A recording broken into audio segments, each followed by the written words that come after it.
Hello spooky people, it's Lilith and welcome back to my channel. I hope you're all having a lovely day. Today I would like to share with you how I made my Halloween costume for the very first time. I've been knocking around the concept for this in my head for a few months now. My main inspiration were the gelflings from The Dark Crystal, both the Netflix series and the original movie, which is one of my favorite movies. If you have any questions about anything I did, or you just want to tell me what you think of it, go ahead and leave a comment down below. Now with all of that out of the way, shall we begin? The first accessory I created was the headpiece.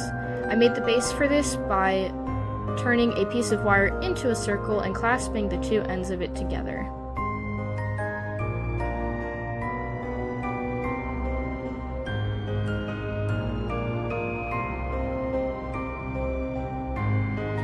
To adorn the headpiece, I used chains, charms, leaves, and sticks. I attached them all with hot glue or jump rings.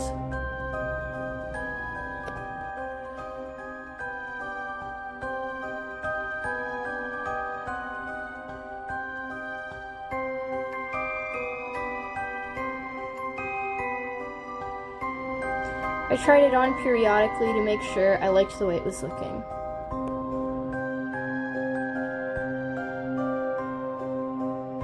To create the arm warmers, I measured the widest part of my arm and decided how long I wanted it on my arm. Then with that square, I sewed the ends together and tightened it around my arm at the wrist and hand. I trimmed the excess and cut thumb holes. For the side bag, I laid everything out and decided how I wanted it to look, then sewed it all together. Make sure that the straps and the bottom of your bag are both really strong so that when you put anything in there, it doesn't break.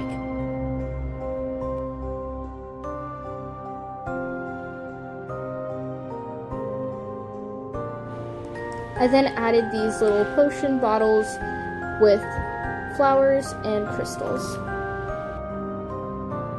I used these scrap pieces of leather to create an underbust corset belt.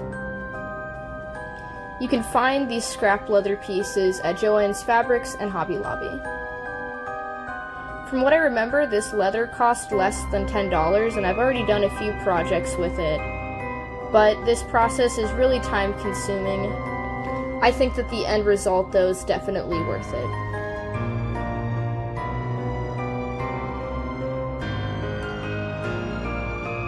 I then ended up with this long leather strip that was less wide than my waist slightly. I decided where each of the lace details were going to be.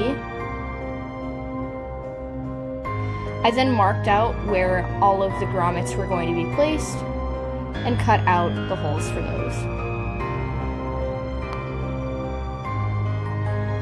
Be careful, as you don't want to cut yourself the way that I did. I then hammered in all of the grommets.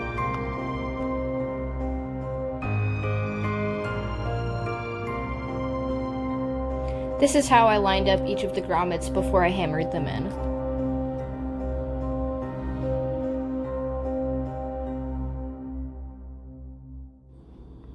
This is the shirt I used as a base for mine. The skirt ended up staying the same as it was perfect for my design. You can fit the sleeves by taking a shirt that fits you well and pinning around it. I ended up deciding to cut my sleeves off as I was going to be dancing and didn't want to be too warm.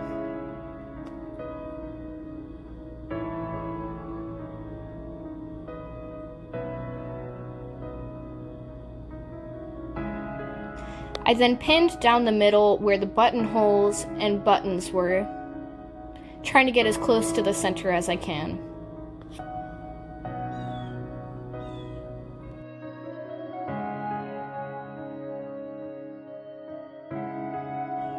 I then created a pattern for the neckline. I decided to do this deep V, but I feel like a square neckline would also work really well for this kind of shirt.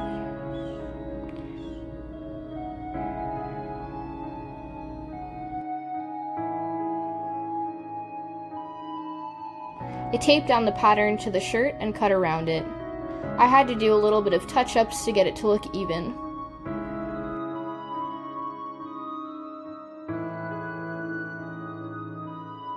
Using the same method I showed you for the sleeves, I pinned around this dress that I like the cut of to get the fit of the shirt right. I then hemmed the neckline to make it more even.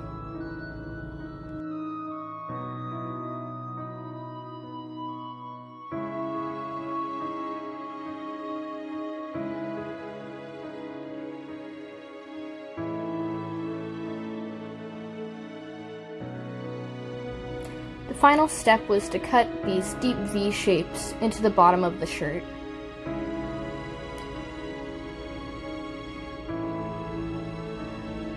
And here are all of the pictures. Thank you guys so much for watching. I hope this video gave you a little bit of inspiration, or maybe might help you make a costume in the future.